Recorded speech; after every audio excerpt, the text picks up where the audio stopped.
Hello everyone, today I want to discover nutrients. तो सबसे पहले हम बात करते हैं प्रोटीन्स के बारे में।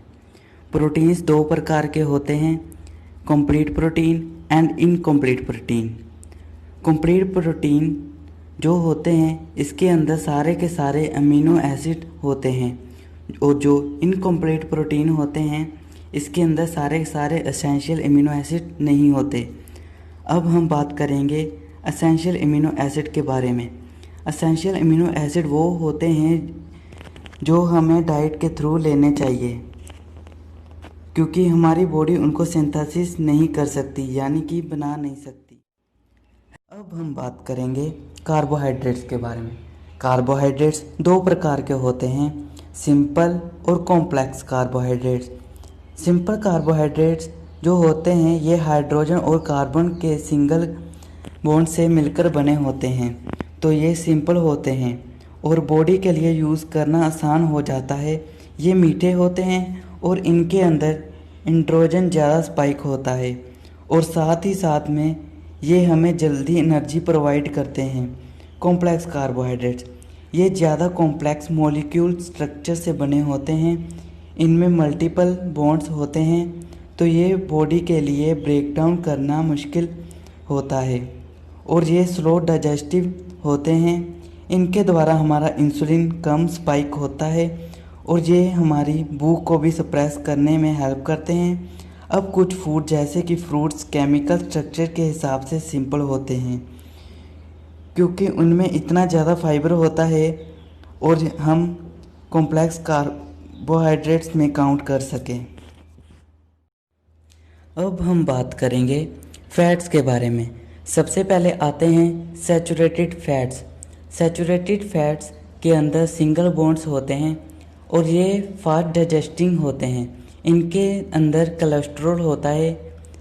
इनके एग्जाम्पल होंगे डेयरी प्रोडक्ट्स, दही, दूध एट्सेट्रा। मोनोसैचुरेटेड फैट्स के अंदर एक डबल बॉन्ड होते हैं और मल्टीपल सिंगल बॉन्ड्स होते हैं। ये पाए जाते हैं सीड्स या नट के अंदर। पॉलीअनसैचुरेटेड फैट्स में मल्टी बॉन्ड्स होते हैं और ये फिशिस में पाए जाते हैं, जैसे कि सैल्मन।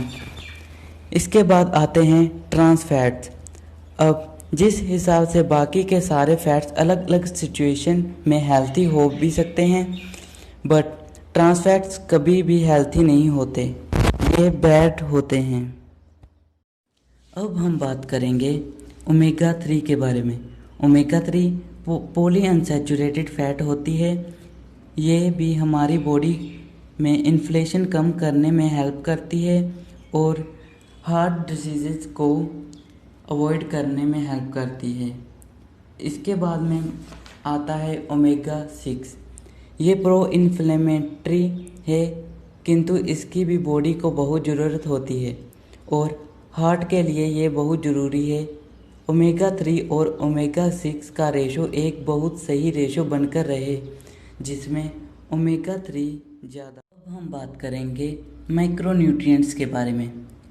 माइक्रोन्यूट्रिएंट्स दो प्रकार के होते हैं, विटामिन्स और मिनरल्स।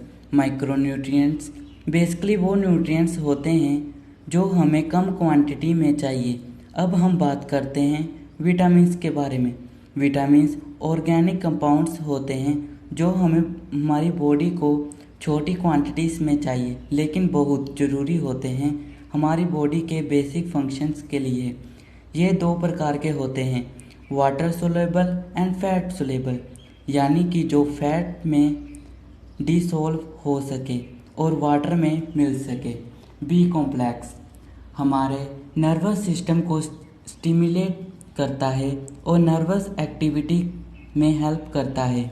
विटामिन सी हमारी इम्यूनिटी को कंट्रोल करने में हेल्प करता है और विटामिन डी हमारे जॉइंट्स, हेल्थ और मसल बिल्डिंग के अंदर हेल्प करता है। अब हम बात करेंगे माइक्रोन्यूट्रिएंट्स के दूसरे प्रकार की, यानी कि मिनरल्स की। मिनरल्स इनऑर्गेनिक कंपाउंड्स होते हैं और इनमें विटामिन्स में बस यही फ़र्क होता है कि विटामिन्स ऑर्गेनिक है और ये इनऑर्गेनिक, और ये भी हमारी हेल्थ को मेंटेन करने के लिए बहुत ज़्यादा ज़रूरी है। मिनरल्स मिनरल्स भी दो प्रकार के होते हैं, macro and micro minerals. Macro minerals हमें बड़ी क्वांटिटी में चाहिए और मिक्रो मिनरल्स हमें छोटी क्वांटिटीज में चाहिए। कैल्शियम कैल्शियम हमारे बोन डेवलपमेंट के लिए बहुत ज़रूरी होता है और साथ ही साथ मसल का मेन कॉन्ट्रैक्ट वर्क करने के लिए हेल्प करता है। इनके बिना मसल कॉन्ट्रैक्ट नहीं कर पाती और हमारा मेन फंक्शन जो मसल्स का होता है वो भी अच्छे से काम नहीं कर पाता।